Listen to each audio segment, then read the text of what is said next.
Hey there, Dan Martell here, serial entrepreneur, investor, creator of SaaS Academy. In this episode, I'm going to share with you, what does ARPU mean? How do you calculate it? And most importantly, how do you grow it? Because if you don't understand this core SaaS metric, trust me, you're going to have a hard time building that business. And be sure to stay to the end, where I'm going to tell you how to get access to my exclusive precision scorecard template to be able to measure all your metrics in this beautiful place. And more importantly, set the targets accurately, especially if you're just getting going in your SaaS business. Let's get into it.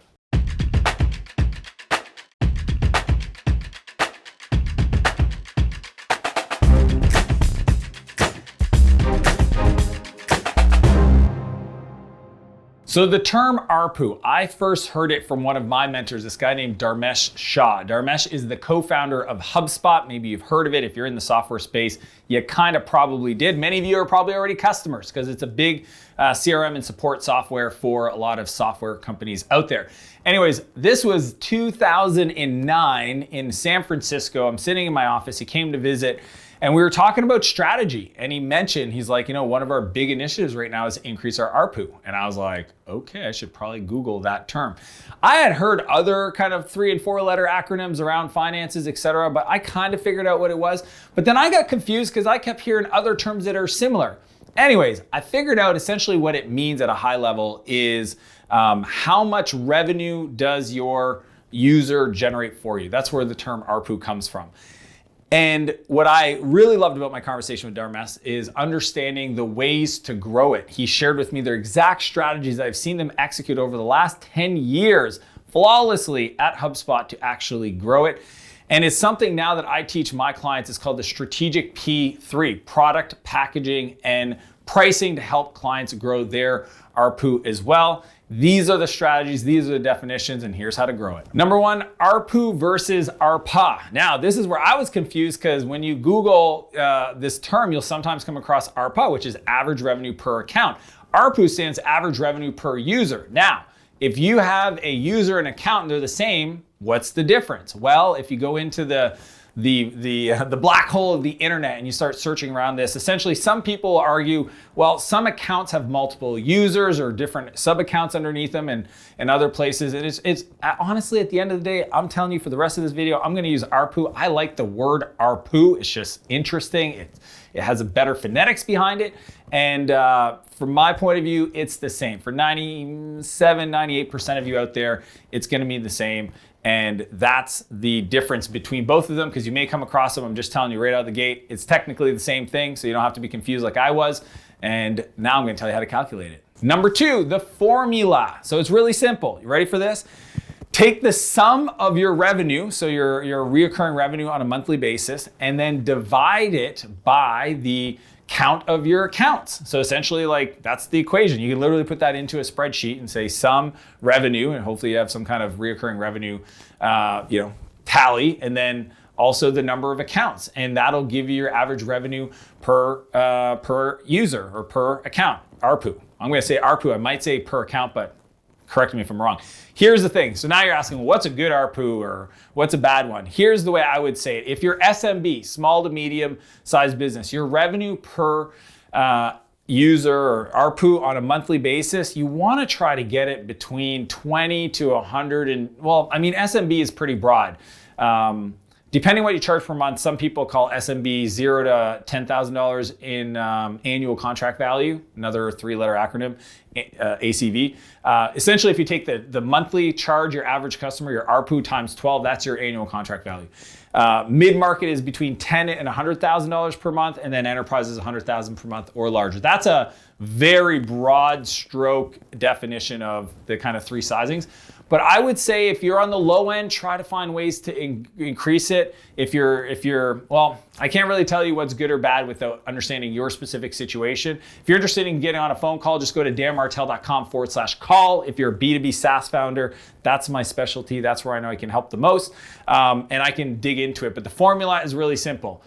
MRR per month divided by accounts, that's going to give you your ARPU. Number 3, growth ceiling. So here's where companies get in trouble. Is if you hit a point where there's 3 variables that you should understand, okay? New starts, that's the amount of new customers you get on a monthly basis, okay, that you add. Your ARPU, which I just shared with you the formula to measure that. So that's your ARPU. How do you measure the value per month on average that your accounts make? Because you might have different plans, you have different pricing, add-ons, structure, etc. But you need to just figure out your ARPU. Multiply times the equation uses also the churn, right? So your logo churn, your account churn, how many people do you lose on a monthly basis?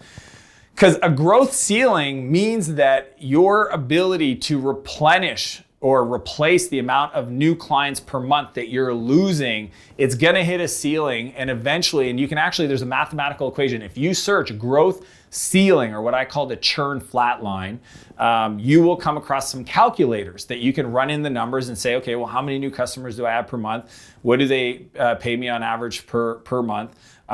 What's my churn?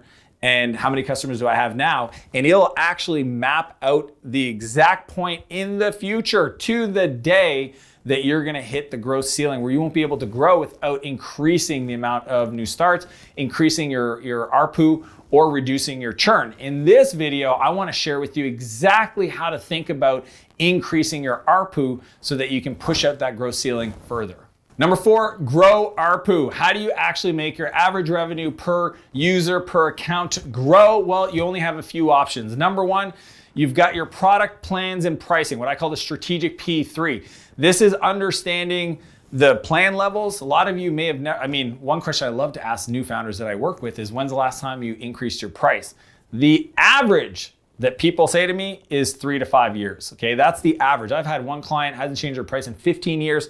And then a client that worked with me yesterday, it was really fun because they were like, last week, because I watched your strategic P3 training before our call. And I was like, money, let's do that. So you wanna look at your product plans and pricing. And that is to drive the second area, which is upsells and cross-sells, okay? So one of the things that I was learning from Dharmesh back in the day was his philosophy on creating other modules or hubs, they called it. You know, Salesforce has these different areas or product suites that they sell, right? So they have the support force, they have the sales force, they have other different big catalogs of products. So if they sell a customer on this hub, they can cross-sell them to another one, or they can upsell them into a higher plan, or they can look at add-ons. Add-ons, if you do not offer premium support as an add-on right now to all levels of your tier, it's a huge opportunity to increase your ARPU, because a lot of people want it and they're willing to pay a premium for that, and it doesn't take much more effort. You don't have to write any code, you just kind of change your support structure and you're good to go. And then the last, the other thing I want to say is product bundles. So understanding how to do promotions to bundle things to move the ARPU up. If you put more things together that can increase your average revenue per user, sell them more things on a monthly basis, sell them. Think about maybe there's some aspect of the transaction, the value metric, but that's how we grow the ARPU and really build the business. Because like I said, we have new starts, we have revenue per user, the ARPU, and then we have churn. Those are our 3 variables to help increase the growth ceiling so that we don't hit it anytime soon. You want to push that out 3 or 5 years in the future, but that's how we grow it. So quick recap on some definitions: ARPU versus ARPA. Number 2, formula for measuring your ARPU. 3, how to calculate the growth ceiling. And number 4, how to grow your ARPU if you're stuck. So as I mentioned at the beginning of this episode, I want to share with you my precision scorecard template. It is essentially the specific metrics that you want to measure per core function of your business over the monthly periods, the quarterly periods, and more importantly, the way you structure the report so that you have your actuals and you have your targets. The targets is what you need to hit per quarter, and then break it down per month and per week so that you can actually hit your MRR goal. So click the link below to download your free copy of my precision scorecard playbook, and I'll walk you through exactly how to set it up. And also, if you're at pre-million in revenue versus past $1 million in revenue, there's 2 different sets of metrics that you're gonna wanna know about that. So click the link below. And if you like this video, be sure to smash that like button, subscribe to my channel. And if there's anybody that you care about that you think this could serve, feel free to share it with them directly. As per usual, I wanna challenge you to live a bigger life and a bigger business, and I'll see you next Monday. It's an alphabet soup of acronyms.